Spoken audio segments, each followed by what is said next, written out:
Hello, Steve White, Trickboy89 for Steve Arts 89. Well, I find this kind of amusing. I've known about Will Nguyen for a while. I sort of saw him on Facebook in his uniforms, and being a gay, of course, I have a fetish for uniforms, and I like Star Trek and stuff like uniforms. So I like Asian guys. So of course I noticed him and I flirted with him, just assuming he was gay when he's straight and has a kid. So whatever. But we chatted here and there, and he seemed really nice. And I didn't know a lot about communism, and I still don't know a lot about communism. I don't know a lot about socialism, but I wasn't threatened by it, and I wasn't bothered by it. And I'd see his comments and his posts, and I'd see that he was kind of just sort of baiting people in a good way to start conversations. But like I said, I'm not threatened by it or triggered by it, so I wasn't baited by it. I was just sort of talking about uniforms with him most of the time anyway.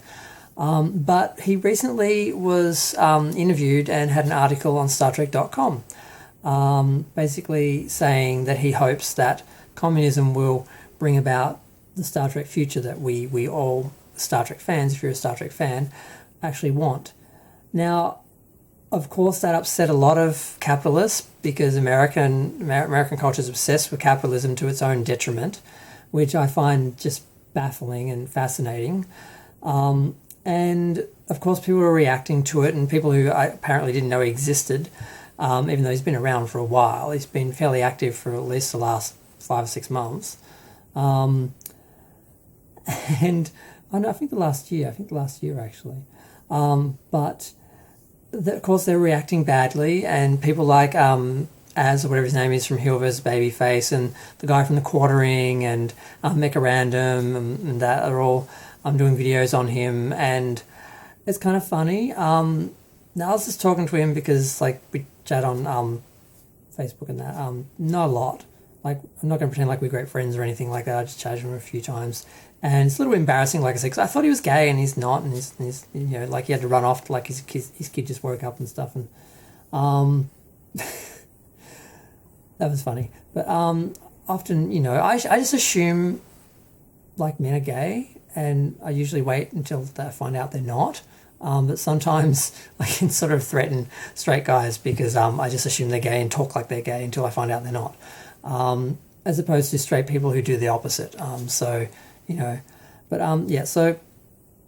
don't understand why he's so threatening. And I also don't understand why any real Star Trek fan would be a capitalist and believe in capitalism. So I find it so fascinating that all these Star Trek fans are capitalists who are so disturbed or scared by anything else like socialism or communism. Now, like I said, I don't know a lot about communism or socialism, but they make a hell of a lot more sense than capitalism, and I don't understand how we are trapped in this capitalist system. I don't quite get it, because you have all these poor people who've all been sold on the idea that they can be part of the 1% that arises above the rest and becomes rich, and then is part of the ruling sort of party. I don't understand. I'm not under no impression that I'm going to be rich and I'm going to be sort of, part of that 1% and escape the rest of society. But a lot of people are, and they seem to work on that idea. And it's really sad to see these people fighting and defending capitalism because they hope maybe they'll be part of it. Somehow they'll be included in it. It's not going to happen. It doesn't work. It doesn't work unless you have the poor masses and the rich oligarchs, or whatever you want to call them. Is it oligarchs? I can't remember how that word is pronounced. And I don't care. I'm not going to edit out my mistakes, whatever. But yeah, I find that fascinating that Star Trek, how do these people think Star Trek happened? And everyone uses the excuse of, the replicators, they've got replicators, that's why they're able to, create this world without money. I'm like, no, as people like Will point out, we're quite capable of doing that right now. If we actually got rid of the, what is it, 1% ruling class of billionaires, and that wealth was distributed over the whole of the people, we would actually be able to feed everyone and take care of everyone. This is not a myth, it's not a fantasy. Now, the capitalists and the rich would want you to believe that because, my God, if you realise you could actually have a better life, really have one, not if you're lucky enough to become rich, but just, I mean, what would happen to the world? What would happen to their structure, their plan, their sort of scheme? It'd kind of fall apart, wouldn't it? So there's this capitalism and socialism and all these other isms have just been turned into boogeymen, and Marx is a boogeyman because the rich people are just so threatened by it. Because, my God, if you actually stop buying their BS and realise there's better ways to do things. Now, I'm not necessarily saying that we should become capitalists or that we should become socialists, although socialist seems to be the stepping stone to communism. So, I don't know, maybe there's some compromise in the middle we can make, or maybe we can just take the elements of each that work and we don't actually have to subscribe to one specific ism. I'm not really sure. I'm just studying this and sort of working this out now, but I'm just fascinated. I'm just doing this video because I'm just fascinated by the reaction to Will being a Star Trek fan, the idea that there is such a thing as the Star Trek communist. Like, that's such a threat. And I'm like, why is it such a threat to you? If you watch Star Trek and this amazing world where there's no poverty, there's no war, there's no money, people basically just do their jobs because they love it, and everyone just has enough to live and be comfortable and be happy. There's no obsession with wealth and power, and it only comes from poverty. It's only people who've seen poverty who want to be rich because they want to escape that and have control over that. And people think the only way to have control over that is to become part of there's only one or the other. You either be rich and rule over the poor, or you're poor and you're being ruled over by the rich. I mean, it doesn't need to be that. There is a middle ground, and that's what these other isms seem to be. The idea of distributing the wealth, the idea of the working class actually ruling their own, finding their own destiny, and actually, voting the people they want to make the decisions. And then it's just so simple and basic, and I don't really get.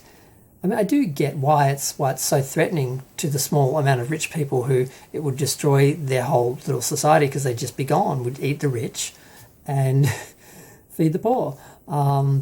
That's how it works. There wouldn't be an upper rich billionaire class and struggling on 4 jobs and still not being able to pay rent and living in poverty class. We wouldn't have that. We'd just have one class of people that is all taken care of. Now, in Australia, we have elements of that. We actually have like a universal healthcare system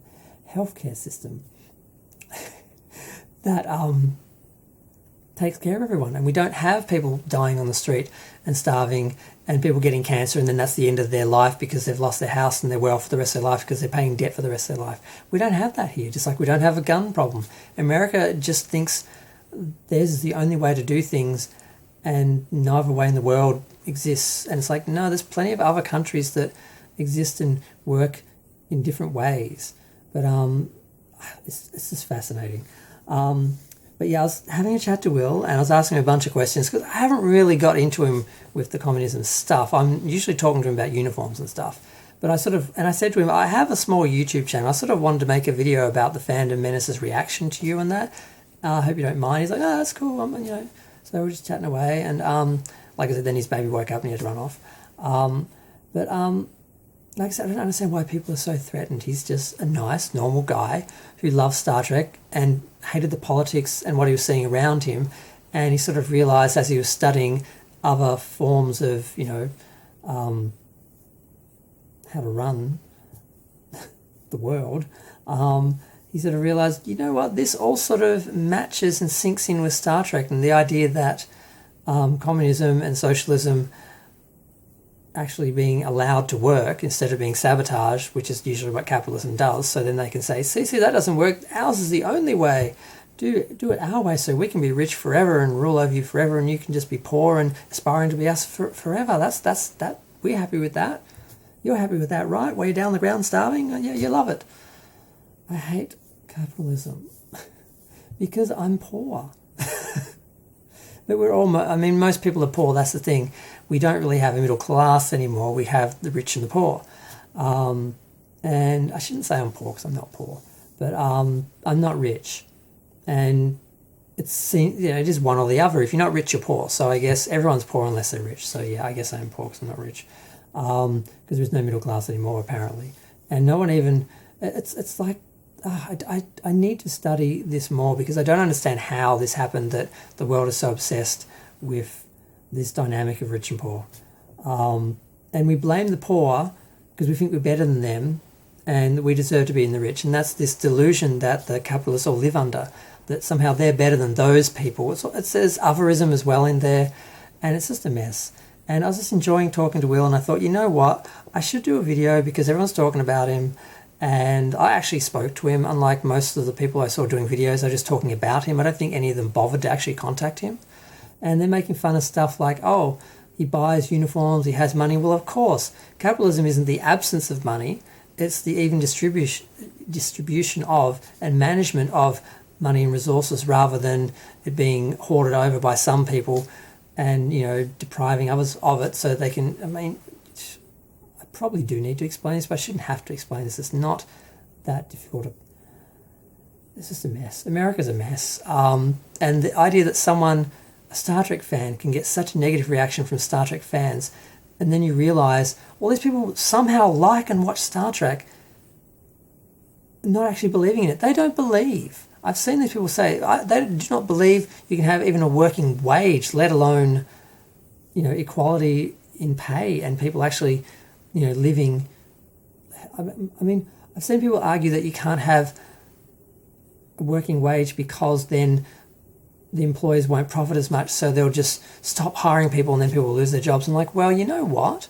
If all those people are paid well enough for one of the 3 or 4 jobs that they usually have to work, then we won't actually need that many jobs, because we only need one person doing like one job to actually live, as opposed to people working 3 or 4 jobs to survive, or 2 jobs. I'm not sure what the average is, but it's pretty bad.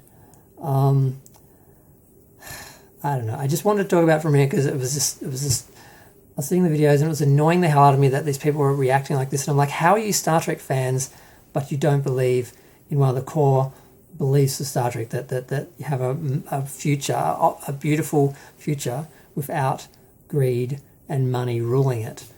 How do you still believe in capitalism and greed and money, you know, as just God, in place of God really, instead of science and humanity and all those other isms?